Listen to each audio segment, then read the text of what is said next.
last lesson, we discussed the Meweden Trio from Mozart's Quartet K171. We noted that, apart from having no clear climax, it has numerous repetitions, all completely literal. In fact, these literal repetitions are not even written out since they're totally unchanged. Lots of music brings back previous material. Here I want to talk about why it's so common, as well as the many ways recapitulation can be used. There are several reasons for repeating a previously heard passage. When the repetition is immediate, as it is here, at the beginning of Chopin's Prelude No. 18, it's usually for emphasis.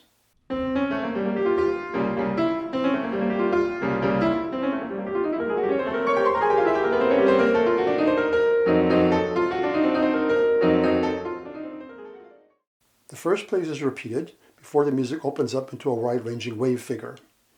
Now compare this version.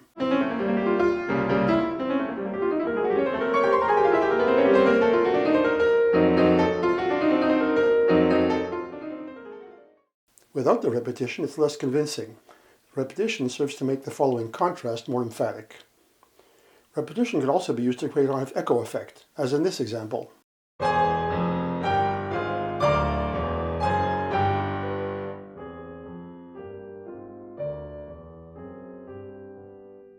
Here, the quiet repetition of the loud phrase shows it in a different character, enlarging its emotional effect.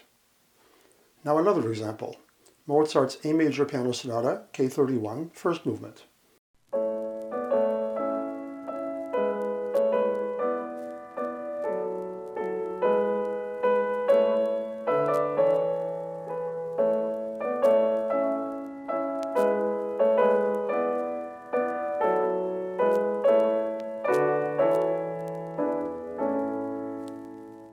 This is an example of a period structure, a kind of question and answer. The first phrase ends with an incomplete cadence in measure 4. The second phrase starts the same way, but ends with a stronger cadence in measure 8. We notice that the two phrases start the same way, but they don't end the same. This is one of the most useful kinds of repetition, since it creates a sense of balance and symmetry, but also gives us something new, which revives our interest, making the repetition more interesting. Sometimes the repetition is a way of creating expectations, so the composer can then play with them. Here's the last movement of Mozart's Piano Sonata No. 12, K332.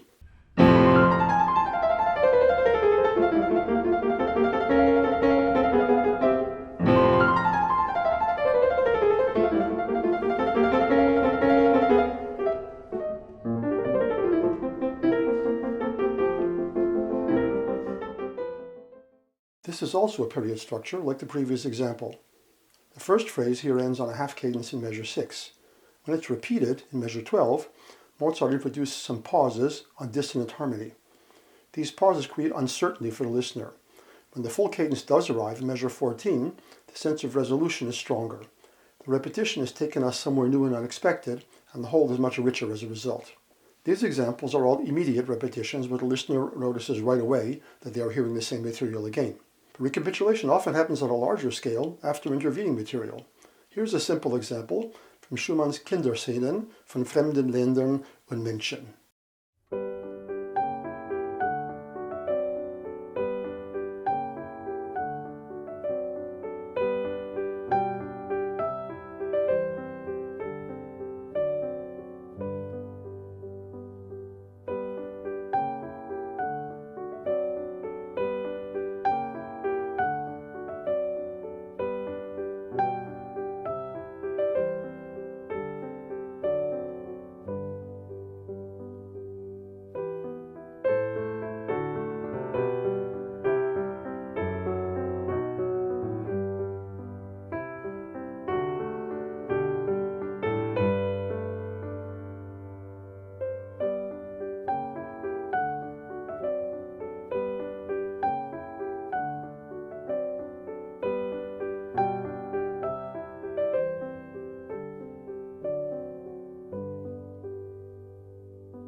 This is a rounded binary form where the first part returns quite literally in the second part after a short sequential diversion based on the same musical idea. What makes this different from a squarer basic ternary form, ABA, is that the intervening music here is not particularly contrasting and also can't stand on its own. The bar before the return is not cadential, and the ritardando and the little fermata still don't make a real cadence. So the middle part is now connected to the return, which unifies the whole in a way that a ternary form does not. Since the return here is complete, it makes the second section of the piece longer than the first. So this form combines a sense of symmetry with a more interesting overall context. In our next lesson, we'll talk about more long-ranging repetition and its effect on large forms.